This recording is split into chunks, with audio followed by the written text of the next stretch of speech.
Hello friends.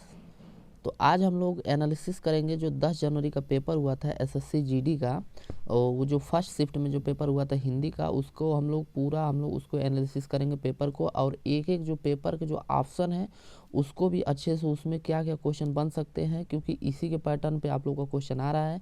और लगभग हम 13 से 14 15 ही क्लास लिए हैं, उसमें से लगभग हम लोग 8 से 10 क्वेश्चन यहाँ पे आपको आ गया है।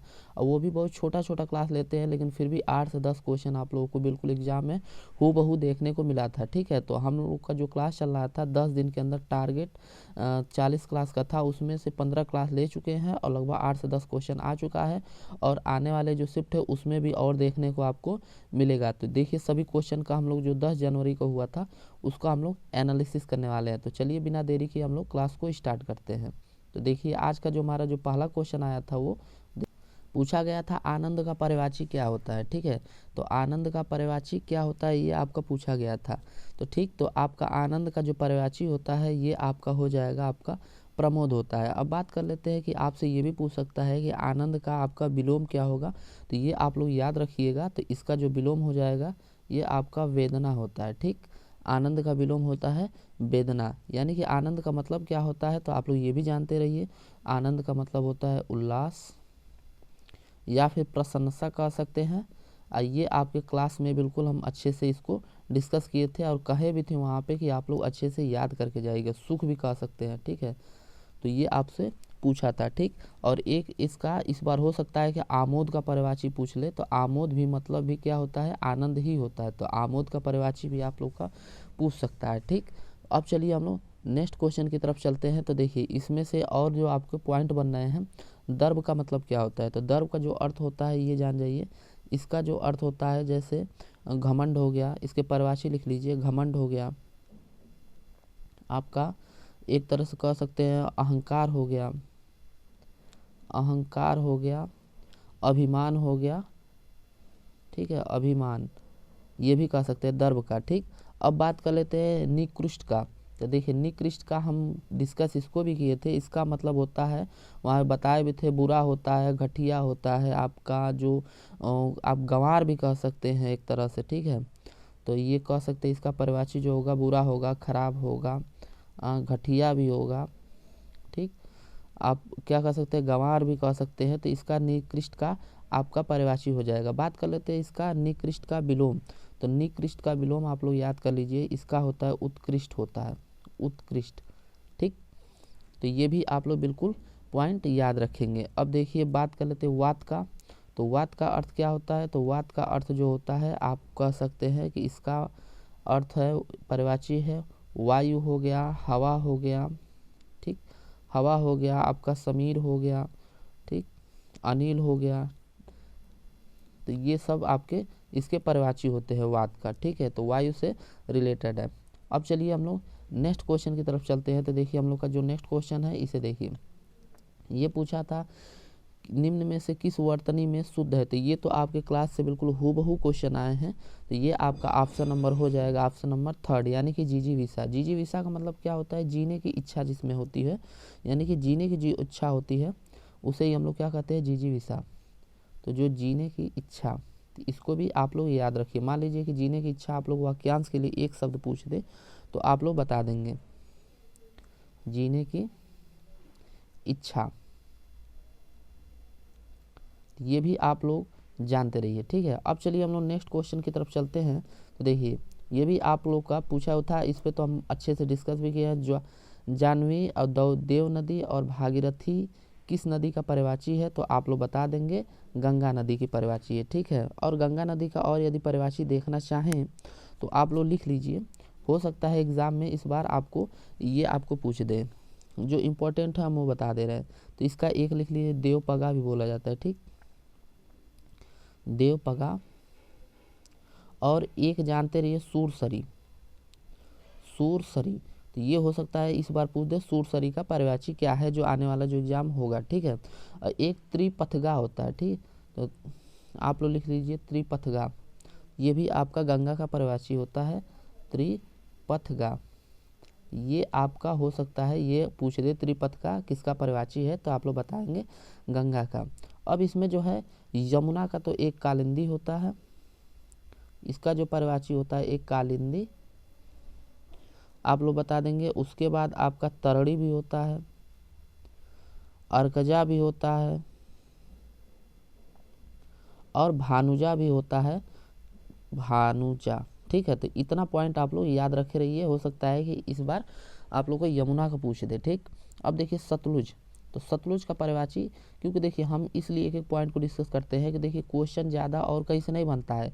जो आपका क्वेश्चन पूछ दिया, अब इसी के ऑप्शन से भी आपका क्वेश्चन बन सकता है। ठीक है, तो यहाँ से आप लोग जानते रहिए। मान लीजिए आप लोग को सतलुज का पर्यायवाची दे दिया, तो आप लोग क्या बताएंगे? तो एक तो होता है सतलज, सतलज,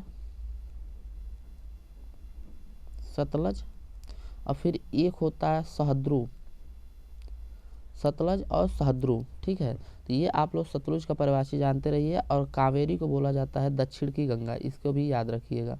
तो कावेरी को बोला जाता है दक्षिण की गंगा।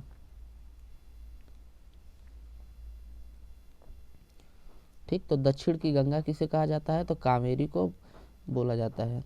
तो आप लोग याद रखेंगे। ठीक है, तो इतना पॉइंट आप लोग जानते रहिए। अब हम लोग चलिए नेक्स्ट पॉइंट पे चलते हैं। तो हम लोग का नेक्स्ट क्वेश्चन है, दिए गए वाक्य को रेखांकित खंड को प्रतिस्थापित करने के लिए सर्वाधिक उपयुक्त विकल्प का चयन करें। यदि इस विकल्प इसे प्रतिस्थापित करने की आवश्यकता नहीं हो तो विकल्प में किसी बदलाव की आवश्यकता नहीं है। ठीक है, तो मेज पर रखी हुई पुस्तक उसका नहीं है। तो इसमें बताना है कि ये क्या वाकई रेखांकित जो क्वेश्चन है ये सही है कि गलत है।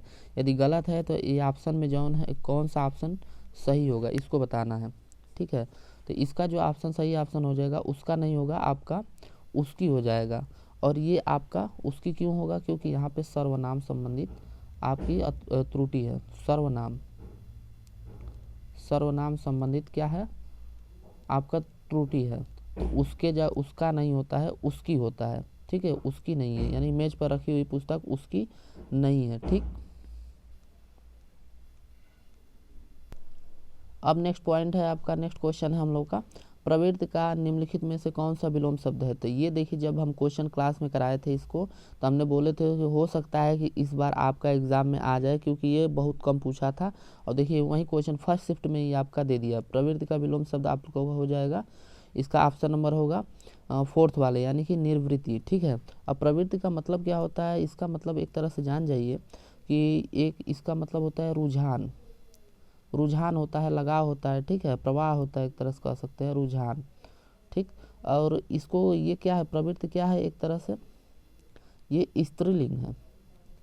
ठीक है, तो हो सकता है कि आप लोगों से पूछ दे किसी शिफ्ट में। ठीक है, तो ये भी जानते रहिए कि स्त्रीलिंग होगा। ठीक, अब चलिए हम लोग नेक्स्ट क्वेश्चन की तरफ चलते हैं। तो हम लोग का नेक्स्ट क्वेश्चन है, पवार्थ का विलोम शब्द बताना है। ठीक है, तो पवार्थ का विलोम शब्द बताना है। तो ये पवार्थ का विलोम शब्द क्या होगा? तो देखिए ये हम पिछले क्लास में हमारे हिसाब से क्लास 13 या 14 में हम डिस्कस किए थे कि देखिए पूरब से जितने भी संबंधित होते हैं पवार्थ बोलते हैं। ठीक है, तो इसका अर्थ जो होता है पूरब से संबंधित, पूरब से संबंधित। ठीक है, पूरब से संबंधित, तो इसका विलोम हो जाएगा, जिसका पूरब होगा उसका पश्चिम भी हो जाएगा। तो पश्चिम में कौन सा होगा? यानी कि पाश्चात्य। ठीक, और पश्चात आपका ऑप्शन नंबर सेकंड बिल्कुल करेक्ट है। अब पश्चात का मतलब क्या होता है? पश्चिम दिशा की तरफ रहने वाला या पश्चिम से संबंधित कह सकते हैं,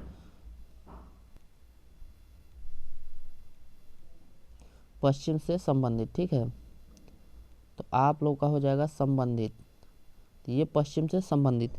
अब विदेशी जो होता है, जो विदेश में रहने वाला होता है। ठीक है, तो इसका जो विलोम शब्द हो जाएगा आप लोग कह देंगे स्वदेशी होता है। तो स्वदेशी इसका विलोम शब्द हो जाएगा। और पूर्ववर्ती का विलोम शब्द यानी कि जो आगे आने वाला। ठीक है, तो पूर्ववर्ती का मतलब पूर्ववर्ती का जो होता है जो पहले का हो चुका है, पूर्ववर्ती यानी कि पूर्व का मतलब पीछे जो पहले हो चुका है, तो इसका जो होगा परवर्ती हो जाएगा। विलोम शब्द आपको बताएंगे तो परवर्ती। ठीक, तो इसका विलोम शब्द हो जाएगा परवर्ती बताएंगे। ठीक, तो इतना आप लोग पॉइंट याद रखे रहिए। अब चलते हैं एक एक देखिए शाश्वत का बच रहा है, तो इसको हम लोग देख लेते हैं। तो शाश्वत का मतलब क्या होता है? तो सबसे पहले शाश्वत का अर्थ जान जाइए कि सदा रहने वाला, इसका अर्थ होता है सदा रहने वाला, रहने वाला। ठीक है, शाश्वत का अर्थ होता है सदा रहने वाला। और इसका विलोम शब्द कह सकते हैं नश्वर, कह सकते हैं नश्वर। ठीक, तो ये जानते रहिए, ये भी आपको एग्ज़ाम में बहुत कम पूछा है, तो हो सकता है इस बार एग्ज़ाम में आ जाए। ठीक है, तो नश्वर आप लोग याद रखे रहिए, विलोम शब्द होता है नश्वर। ठीक है, अब चलिए हम लोग नेक्स्ट पॉइंट पे चलते हैं।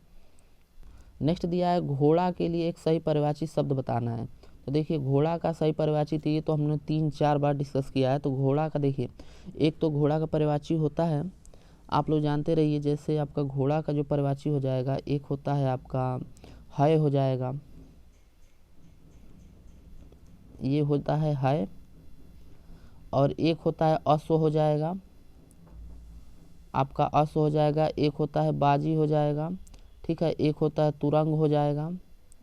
तो ये घोड़े के सब जितना है घोड़ा का परिभाषित है। तो इसमें से ऑप्शन कौन सा है, देखिए अश्व है बाजी, यानी कि पहला ऑप्शन बिल्कुल करेक्ट ऑप्शन है। इसमें दिया है अश्वा दिया है, तो अश्वा नहीं होता है, इसमें वर्तनीय अशुद्धि दिया है। इसमें भी अश्वा और हाय दिया है, तो ये भी वर्तनीय अशुद्धि है, तो ये दोनों नहीं होगा। इसमें अश्वा हाय तुरंग, तो ये भी वर्तनीय अशुद्धि है, इसमें भी नहीं होगा। ठीक है, तो ये आप लोग जान जाइए। तो अब चलिए हम लोग नेक्स्ट क्वेश्चन की तरफ चलते हैं। शुद्ध वर्तनी को पहचानना है। शुद्ध वर्तनी आप लोग का क्या हो जाएगा, कवियत्री होता है, कवियत्री नहीं होता है, कवियत्री होता है। ठीक है, तो ये आपका शुद्ध वर्तनी हो जाएगा, कवियत्री होता है। तो इतना आप लोग जानते रहिए, और ये भी आप लोगों को क्लास से बिल्कुल कराया गया था। ठीक, हम जब क्लास में कराए थे तो बताए थे कि देखिए बार बार हमसे वो अभी भी याद है कि वो हमसे वहाँ पे पॉइंट ऐसे हो जा रहा था, कवियत्री लिखा रहा था, मात्राएं गलत हो जा रही थी, तो हमने उसको 2-3 बार में करेक्ट किया था। तो यहाँ पे आप लोग जानते रहिए, कवियत्री ऐसे लिखा जाएगा। ठीक, अब कवियत्री आप लोग ये भी जानिए कि ये स्त्रीलिंग शब्द है। ठीक, और इसका विलोम शब्द यदि कहेंगे तो इसका विलोम शब्द हो जाएगा कवि होता है। ठीक, कवियत्री का विलोम शब्द हो जाएगा कवि होता है। तो ये भी आप लोग जानते रहिए। अब चलिए हम लोग नेक्स्ट क्वेश्चन की तरफ चलते हैं। तो नेक्स्ट क्वेश्चन है हम लोगों का, देखिए निम्नलिखित वाक्यों में रेखांकित शब्द ए बी सी डी के सामने अलग अलग शब्द लिखे गए हैं। इन शब्दों में से प्रयुक्त विलोम को चुनकर उत्तर पत्रक में चिन्हित कीजिए। यानी कि इसमें विलोम शब्द दिया है, आप लोग का अतिवृष्टि दिया है, तो अतिवृष्टि से फसल नष्ट हो गई, तो यहाँ पे आप लोगों का अतिवृष्टि दिया है। ठीक, यहाँ पे देख सकते हैं रेखांकित किया गया अतिवृष्टि का, तो इसका विलोम शब्द हो जाएगा अनावृष्टि, अनावृष्टि होता है। ठीक है, तो अनावृष्टि। अब पॉइंट जान ले, तो अतिवृष्टि का मतलब क्या होता है। ठीक है, तो अतिवृष्टि का मतलब होता है, ये भी क्लास में बताए थे, तो यानी कि पानी बरसना, जैसे आप लोग कह सकते हैं। वृष्टि का मतलब होता है पानी बरसना, और अति आपका हो जाएगा उपसर्ग होगा। ठीक है, तो उपसर्ग हटा के यहाँ पे आना लगा देंगे, तो ये आपका ये आपका विलोम शब्द हो जाएगा। ठीक, तो अतिवृष्टि का अर्थ होता है पानी बरसना कह लीजिए। ठीक है, पानी बरसना। ठीक, तो इतना आप लोग जानते रहिए। अब इसमें कुछ बताने लायक है, तो इसमें कुछ बताने लायक तो एक आपका आ रहा है, इसमें कुछ तो नहीं है, यानी बहुत कम का कोई मतलब नहीं है, अल्प मात्रा में बहुत थोड़ा, और अल्पज्ञ मतलब बहुत कम, जिसके पास ज्ञान बहुत कम हो। ठीक है, अल्प मात्रा एक होता है, तो ये भी जान, तो ठीक है, चलिए इसमें कुछ बताने लायक नहीं है। अब चलिए हम लोग नेक्स्ट पॉइंट पे चलते हैं। तो देखिए क्या दिया है, दिए गए वाक्य का वह भाग ज्ञात करें जिसमें कोई त्रुटि है, यदि कोई त्रुटि नहीं हो तो नहीं, कोई त्रुटि नहीं पे विकल्प को चुनें। तो यहाँ पे आप लोग का क्वेश्चन दिया है, तुलसी के वास्ते राम अवतार लिए। तो देखिए तुलसी के वास्ते राम अवतार लिए, यहाँ पे अशुद्धि है आपका राम, क्योंकि यहाँ पे राम आपका कर्ता दिया है, और कारक से संबंधित आपका अशुद्धि है। ठीक, तो कारक यहाँ पे क्या हो गया, राम आपका कर्ता है, और देखिए कारक से संबंधित अशुद्धि है। क्यों अशुद्धि है, तो जब हम लोग पढ़ते हैं कर्ता ने, तो यहाँ पे कर्ता के साथ ने आएगा, तो राम के साथ ने आएगा। ठीक है, तो कर्ता ने कर्म को करण से आप लोग पढ़े होंगे, तो आप लोग जानते रहिए यह कारक से संबंधित अशुद्धि है। और यहाँ पे हो जाएगा तुलसी के वास्ते राम ने अवतार लिया, तो यहाँ पे राम आपका अशुद्धि हो जाएगा। ठीक है, तो यहाँ पे त्रुटि है आपका राम में। अब चलिए हम लोग नेक्स्ट क्वेश्चन की तरफ चलते हैं। तो देखिए नेक्स्ट क्वेश्चन है हम लोगों का, निम्नलिखित प्रश्न में दिए गए शब्दों को वाक्यांश के लिए चुनिए। तो आगत पतिका का मतलब होता है कि वह स्त्री जिसका परदेश से लौटा हो। ठीक है, वह स्त्री जिसका परदेश से लौटा हो उसे क्या कहते हैं, आगत पतिका। अब बात कर लेते हैं कि जिसकी भुजाएं घुटनों तक लंबी हो, उसे हम लोग बोलते हैं अजान बाहु। ये भी हम लोग दोनों का दोनों पॉइंट हम लोग डिस्कस कर चुके हैं। ठीक है, तो ये आपका हो जाएगा अजान बाहु। ठीक, क्या होगा आज, एक मिनट, इसका मतलब हो जाएगा वाक्यांश के लिए एक शब्द, वाक्यांश के लिए एक शब्द होता है आजान बाहु। ठीक है ना, आजान बाहु। ठीक, तो ये इसका अर्थ हो जाएगा अजान बाहु। ठीक है, अब बात कर लेते हैं जिसका पति जीवित हो तो उसे क्या कहते हैं, सधवा। ये भी आप लोग को लिखवाए हैं। ठीक, तो जिसका पति जीवित हो वो उसको बोलते हैं सधवा। ठीक है, तो आप लोग जानते रहिए। ठीक, और अब इसमें तो कुछ बचा नहीं है। अच्छा, एक बचा है, वह स्त्री जो वशीभूत हो। वह स्त्री, अरे जो स्त्री वशीभूत हो उसे हम लोग क्या कहते हैं, इसे बोलते हैं अस्त्रैण या सत्रैण बोल देते हैं, अस्त्रैण। ठीक, तो इसका मतलब हो जाता है वाक्यांश के लिए एक शब्द। अब बात कर ले तो वाक्यांश के लिए एक शब्द होता क्या है, तो देखिए कोई भी वाक्य होता है जैसे बहुत लंबा चौड़ा वाक्य हो, उसको प्रभावशाली बनाने के लिए सिर्फ एक वर्ड में लिख दिया जाता है। जैसे बहुत प्रभावशाली, जिसको देखने में आकर्षण लगे, उसी के एक शब्द में, इतना लंबा शब्द को सिर्फ एक शब्द में लिख दिया जाए तो उसी कहते हैं वाक्यांश के लिए एक शब्द। ठीक है, वाक्यांश बोलते हैं। ठीक, अब चलिए हम लोग नेक्स्ट क्वेश्चन की तरफ चलते हैं। जिसकी गर्दन सुंदर हो उसे हम लोग कहते हैं सुग्रीव, यानी कि ऑप्शन नंबर थर्ड वाला बिल्कुल सही है। ठीक है, अब बात कर लेते हैं सुग्रीव को थोड़ा सा हम लोग संधि विच्छेद करेंगे। तो देखिए सु प्लस ग्रीव होता है। ठीक है, ग्रीव का मतलब होता है सुंदर, और सु का मतलब ये आपका हो गया उपसर्ग। तो आप लोग उपसर्ग भी आप लोग याद रखे रहिए, ये भी आपसे पूछ सकता है। ठीक है, तो यानी कि सुंदर गर्दन वाला यानी कि सुग्रीव होता है। ठीक, तो ये आप लोग पॉइंट याद रखे रहिए। अब सुहाना, सुहाना का मतलब क्या होता है, सुंदर प्रतीत होना, और क्या, इसके अलावा तो और कुछ दिया नहीं है। सुबाहु का मतलब होता है कि जैसे आप लोग कह सकते हैं तांबे से ये रिलेटेड है। ठीक है, तो आप लोग कह सकते हैं लोहे का क्या होता है, लोहे का तोप जो होता है उसे हम लोग कहते हैं, उसे सुबाहु कहते हैं। ठीक, तो लोहे का जो तोप होता है उसे हम लोग कहते हैं सुबाहु। ठीक, अब इसमें कोई पॉइंट नहीं बचा है। सुबह, सॉरी माफ़ कीजिएगा, सुबाहु इसे नहीं बोलते हैं, लोहे का तो इसे बोलते हैं जो सुंदर बाहों वाला हो। सुबाहु का जो डिफिनेशन हम करेंगे ना, तो संधि विच्छेद करेंगे तो इसका हो जाएगा सुंदर बाहों वाला। ठीक, और इसमें कुछ नहीं बचा है। ठीक, अब चलिए हम लोग नेक्स्ट पॉइंट पे चलते हैं। तो दिए गए शब्दों का विलोम चुने। अस्थावर, अस्थावर का विलोम क्या होता है, हमने लिखवाया था, इसका विलोम जो हो जाएगा आपका जंगम होता है। ठीक है, तो आप लोग जानते रहिए अस्थावर का विलोम आपका जंगम हो जाएगा। बात कर लेते हैं संगम का, संगम का विलोम आ होता है, तो ये होता है आपका बिछुड़न का, संगम का विलोम आपका बिछुड़न हो जाएगा। अब बात कर लेते हैं जंगली का, तो जंगली का आपका पालतू हो जाएगा। ठीक, और नग्न का विलोम कर लेते हैं, तो नग्न का विलोम होता है ढका हुआ। ठीक है, तो जिसके शरीर पे कुछ ना हो उसे नग्न, और जो जिसके शरीर पे वस्त्र हो उसे क्या होता है ढका हुआ। तो ढका हुआ आप लोग लिख लेंगे, चूँकि ये आपका पूछा नहीं जाता है अक्सर। ठीक है, लेकिन आप लोग जानते रहिए।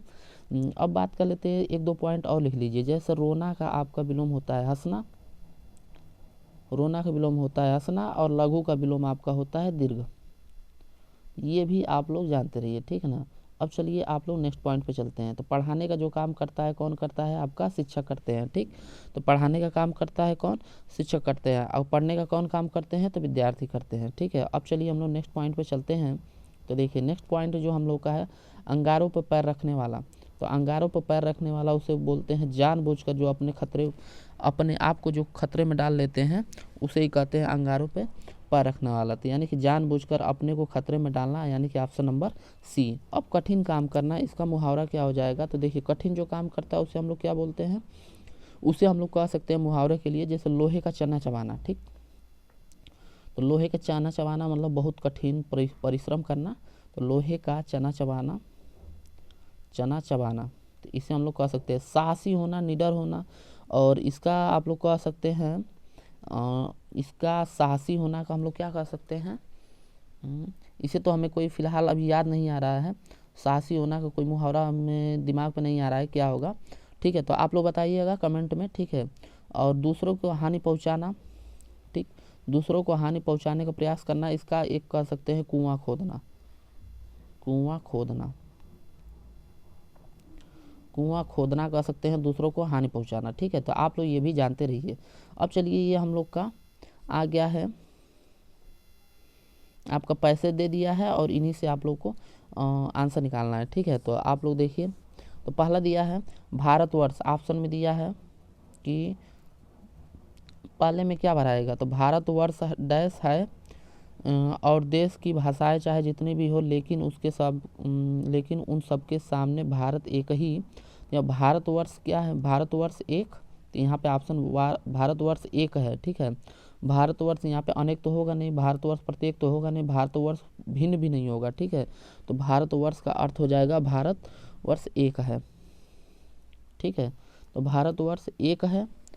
ठीक, अब चलिए बात कर लेते हैं नेक्स्ट पॉइंट का। तो नेक्स्ट पॉइंट देखिए, इसमें इसी के आगे जस्ट पढ़ेंगे हम लोग।